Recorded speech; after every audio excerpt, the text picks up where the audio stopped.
Hi friends, నేను మీ Nagesh. Welcome back to our channel to help to others. Friends, ఈరోజు మీకు మరొక బ్యాంకింగ్ వీడియోతో మీ ముందుకు రావడం జరిగింది. అదేంటంటే ఇండియన్ బ్యాంక్ ఎవరైతే first time use account open చేసుకున్నారో వాళ్ళు ఆన్లైన్లో నెట్ బ్యాంకింగ్ రిజిస్ట్రేషన్ ప్రాసెస్ ఎలాగా చేసుకోవాలి అనేది నేను ఈ వీడియోలో మీకు చెప్పదలుచుకున్నాను. అయితే మనం ఈ Indian bank net banking registration చేసుకోవాలంటే మన దగ్గర ఖచ్చితంగా ఏటీఎం కార్డ్ అయితే ఉండాల్సి ఉంటుంది. ఏటీఎం కార్డ్ ఉంటేనే మనం ఈ ప్రాసెస్ అయితే చేయగలుగుతాం. సో ఫ్రెండ్స్, ఈ వీడియో ఇప్పుడు మనం స్టార్ట్ చేద్దాం. ఎలా చేయాలి ఏంటి అనేది కూడా మీకు బ్రీఫ్గా ఎక్స్ప్లెయిన్ చేస్తా ఈ వీడియోలో. సో ఇప్పుడు మనం అయితే ఫస్ట్గా గూగుల్ అయితే ఓపెన్ చేయాలి. ఇక్కడ మనం గూగుల్ ఓపెన్ చేసిన తర్వాత Indian bank net banking registration type చేయండి.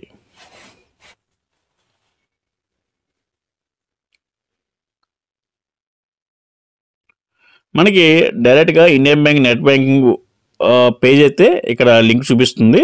దాని మీద క్లిక్ చేయండి. క్లిక్ చేయగానే మనకి డైరెక్ట్గా బ్యాంక్ వెబ్సైట్కి అయితే ఓపెన్ అవుతుంది. ఇక్కడ ఇలా మనకి ఇంటర్ఫేస్ ఇలా కనిపిస్తుంది కాబట్టి ఇక్కడ మనం వచ్చిన పాపప్ని అయితే క్లోజ్ చేయండి. క్లోజ్ చేయగానే ఇక్కడ లాగిన్ ఫర్ నెట్ బ్యాంకింగ్ అని ఉంది కదా, దాని మీద క్లిక్ చేయండి. మనం ఫస్ట్ టైం కాబట్టి ఇక్కడ న్యూ యూజర్ మీద క్లిక్ చేయండి.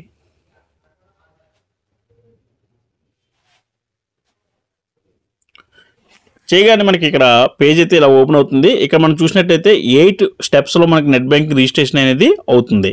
సో 8 స్టెప్స్ ఏంటి అనేది మనం ఇక్కడ చూద్దాం. ఇక్కడ మనం CIF number are account number అని ఉంది కాబట్టి మనకి ఇవన్నీ పాస్బుక్లో డీటెయిల్స్ అయితే మనకి అవైలబుల్ ఉంటాయి. అయినా సిఐఎఫ్ నెంబర్ కానీ లేదా అకౌంట్ నెంబర్ కానీ ఇక్కడ మనం ఇవ్వవచ్చు. తర్వాత బ్యాంకులు ఇచ్చిన మొబైల్ నెంబర్ కూడా ఇక్కడ మనం ఇవ్వాల్సి ఉంటుంది. తర్వాత వ్యాలిడేషన్ కోసం ఇక్కడ ఇచ్చిన క్యాప్చాని ఎంటర్ చేయాలి. దాని అవసరం అనేది ఇచ్చి సబ్మిట్ చేయాల్సి ఉంటుంది. ఇక్కడ మనం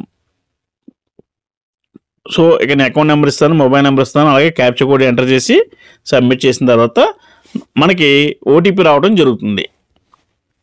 రిజిస్టర్ మొబైల్ నెంబర్ ఏదైతే ఉందో దానికి ఓటీపీ రావడం జరుగుతుంది. ఓటీపీ ఎంటర్ చేసి సబ్మిట్ చేయాలి.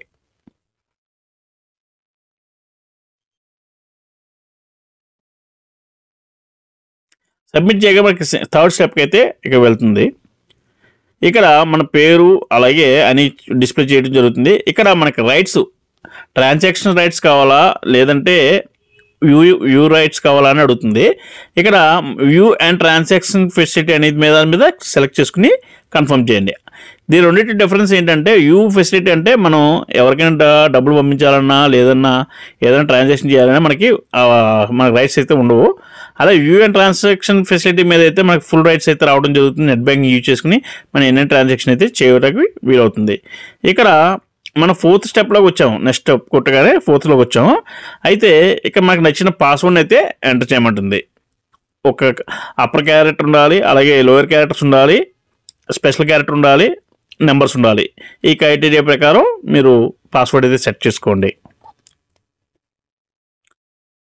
సబ్మిట్ చేయగానే మనకి ఇక్కడ సీక్రెట్ క్వశ్చన్స్ అయితే సెలెక్ట్ చేసుకోమని అడుగుతుంది. ఇది ఎందుకు అడుగుతుందంటే నెక్స్ట్ టైం ఎప్పుడైనా మనం పాస్వర్డ్ కనుక మర్చిపోయినట్లయితే ఇక్కడ ఈ సీక్రెట్ ఆన్సర్స్ ద్వారా మనం పాస్వర్డ్ని రీసెట్ అయితే చేసుకోవడానికి వీలవుతుంది. అలాగే కొన్నిసార్లు ట్రాన్సాక్షన్ చేసేటప్పుడు కూడా ఈ సీక్రెట్ క్వశ్చన్ అయితే అడుగుతుంటుంది. అక్కడ ఇచ్చిన క్వశ్చన్స్కి ఆన్సర్ అనేది మీరు పెట్టుకోవాల్సి ఉంటుంది. పెట్టి సబ్మిట్ చేయాలి. మినిమం 2 క్వశ్చన్స్ అయితే సెలెక్ట్ చేసుకోవాలి. సో అయిన తర్వాత ఇక 6th దాంట్లోకి వచ్చి మనకి యాక్టివేషన్ టైప్ వస్తుంది. Activation through branch, activation through ATM card. Activation through branch అంటే మళ్ళీ మనకి ఏటీఎం కార్డ్ లేకపోతే ఆ ప్రాసెస్కి వెళ్ళాలి. మన దగ్గర ఏటీఎం కార్డ్ ఉంది కాబట్టి త్రూ ఏటీఎం కార్డ్ సెలెక్ట్ చేసుకోండి. ఇక్కడ ఏటీఎం కార్డు సెలెక్ట్ చేసిన తర్వాత మీకు టర్మ్స్ అండ్ కండిషన్స్ అన్నీ చూపిస్తుంది. కింద దాకా స్క్రోల్ చేయండి. స్క్రోల్ చేసిన తర్వాత కింద ఐ అగ్రీ మీద క్లిక్ చేయండి.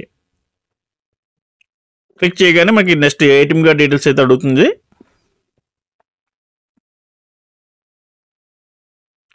ఇక్కడ ఏటీఎం కార్డ్ నెంబరు, అలాగే ఎక్స్పైరీ డేటు, సివివి నెంబరు, అలాగే ఏటీఎం పిన్ నెంబరు ఇవన్నీ కూడా అడుగుతుంది.